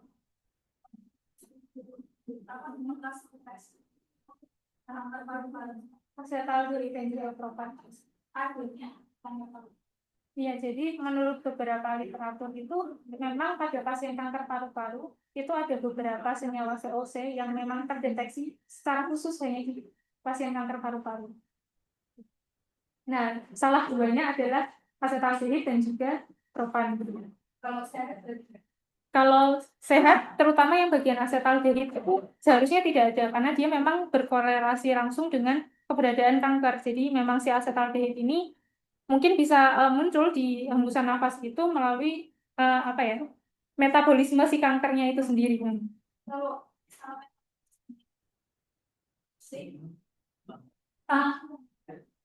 Kalau untuk misalnya penyakit lain, contohnya itu TBC, itu yang berbeda adalah biomarkernya. Jadi yang terdeteksi di hembusan nafasnya itu akan berbeda. Kalau TBC itu misalnya ada apa ya, benzen kayak satu berapa metil benzen, nggak kayak gitu. Jadi memang untuk setiap penyakit itu pasti punya senyawa spesifik yang memang hanya ada di penyakit tersebut. Nah,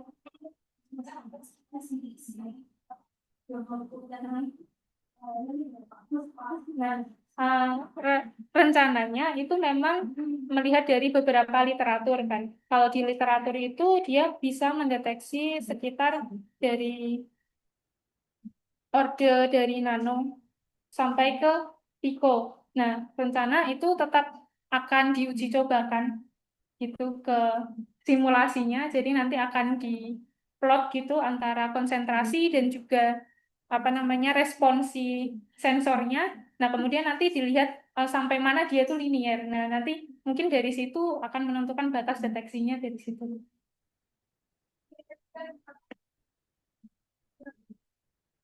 Pada waktu ya.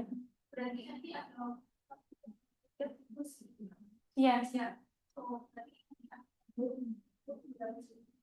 Iya.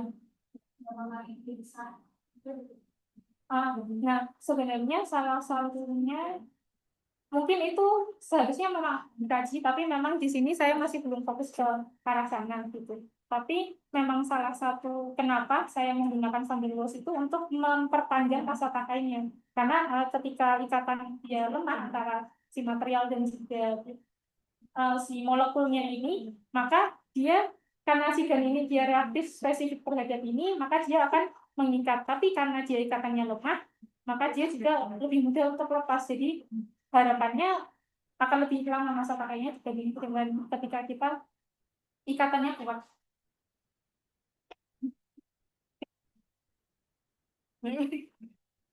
Yang kering. Selanjutnya, dalam ini dia 225 39. Yang ingin saya tanyakan, apakah belum ada eksperimennya terkait dengan interviewnya? Kalau misalkan belum, kayaknya lebih menarik itu. Soalnya kan kalau misalkan kayak tadi untuk mendeteksi paru-paru kan gitu. Sedangkan sekarang kan kalau misalkan seseorang ingin tahu kalau dia itu memiliki paru harus melewati scan dan lain sebagainya. Nah, kenapa nggak diadakan kayak misalkan instrumennya gitu, instrumen terkait dengan kalau misalkan kita tadi siluk dari udara dalam paru-paru gitu kan, itu dikeluarkan itu bisa langsung terdeteksi gitu. Jadi apakah nggak ada niat untuk melakukan seperti itu? Kan lebih menarik juga ya. Iya. Dan ekonomis gitu kan, kalau misalkan harus melewati banyak tahap gitu, menguji ke apa namanya itu langsung ada instrumennya gitu. Iya. Nah, memang itu untuk apa ya istilahnya tujuan akhirnya itu pasti akan menuju arahnya itu ke sana. Nah, cuman ini sifatnya tuh untuk penelitian saya memang kajian awal, karena memang kajian yang spesifik untuk ini itu masih belum ada. Nah, sehingga kajian awalnya ini saya lakukan secara komputasi terlebih dahulu. Nah, tidak menutup kemungkinan bahwa di akhir itu akan dilakukan eksperimen dan juga mungkin membentuk bagaimana instrumentasinya gitu ya. Karena memang tujuan akhirnya tetap pasti ke sana, tapi memang tujuan dari yang penelitian saat ini itu masih di studi awalnya.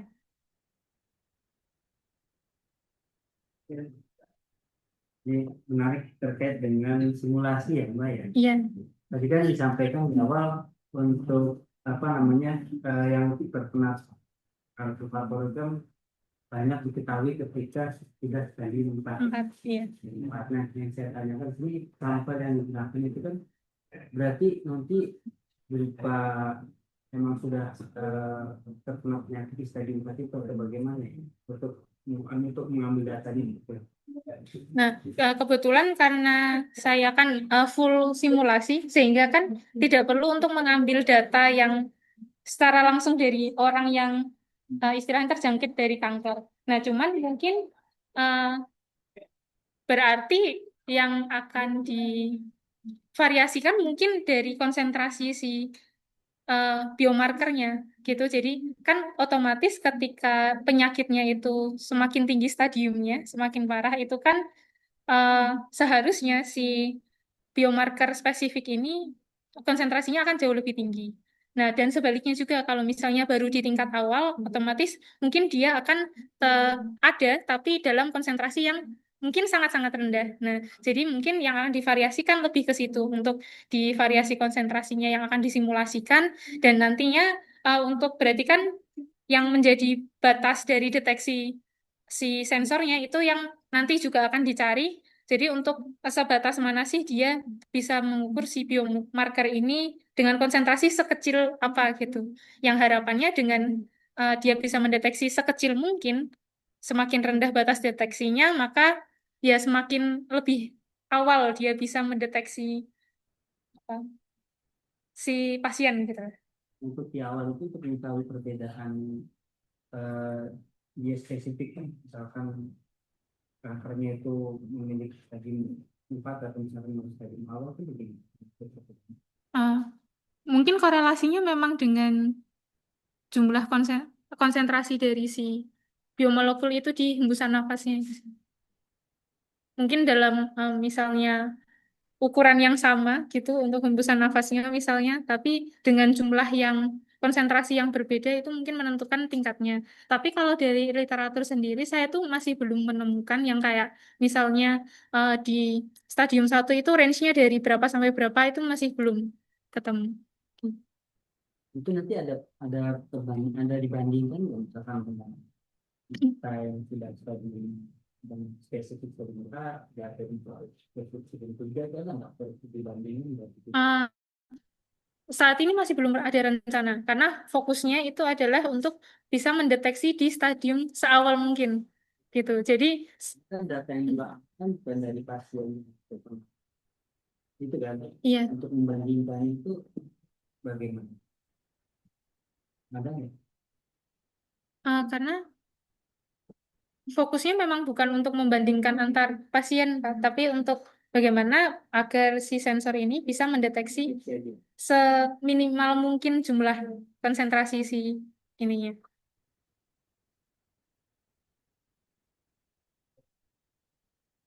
Selanjutnya siapa lagi? Untuk nanti ada misalnya itu kan di dari mereka itu yang di sampai ke modal versinya lagi interaksi antara material dan biomaterial saja. Oke. Jadi memang untuk penelitian ini secara umum memang cukup panjang gitu tahapannya, yang mana harapannya memang penelitiannya itu di multiskala. Jadi kita menggunakan dua metode nantinya, yaitu DFT dan juga NEGF. Nah, jadi memang yang akan disimulasikan itu dari yang terkecil dari interaksinya saja sampai ke memang ke tingkat device-nya. Gitu. Nah, di tingkat device itu nanti kita analisisnya dengan menggunakan NEGF itu.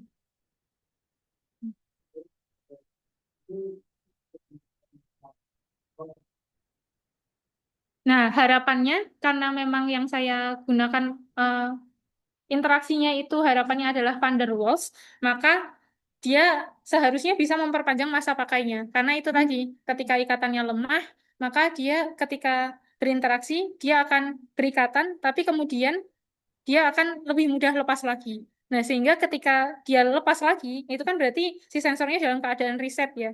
Nah, artinya dia itu bisa untuk digunakan lagi gitu. Ini ada tanggapan dari orang masukan punya satu bidang investasi akan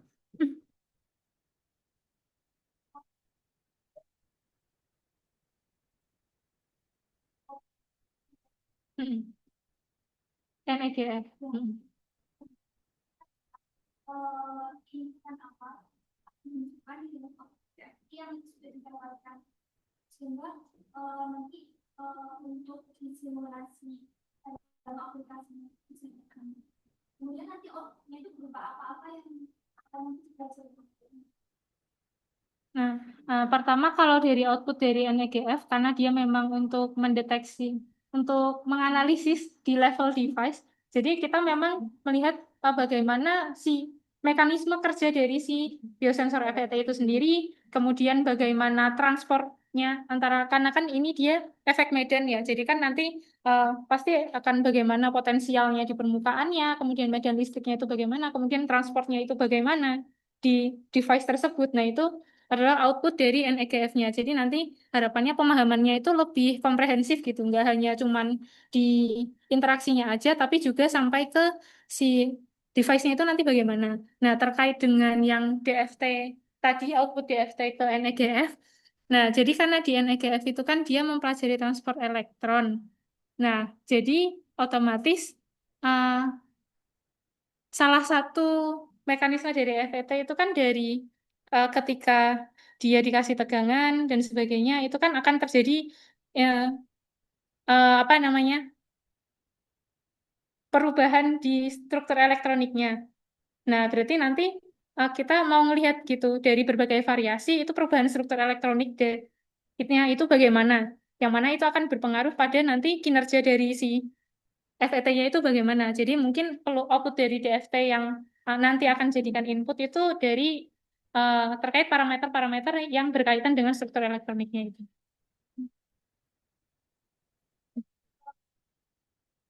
Iya, betul. Iya, betul. baik. Dari teman-teman ada lagi ada bukan? Cukup. Oke, sesi tanya jawabnya kita cukupkan. Silakan. Ya, terima kasih atas pertanyaan dan juga saran-sarannya. Assalamualaikum warahmatullahi wabarakatuh. Hmm. Ada.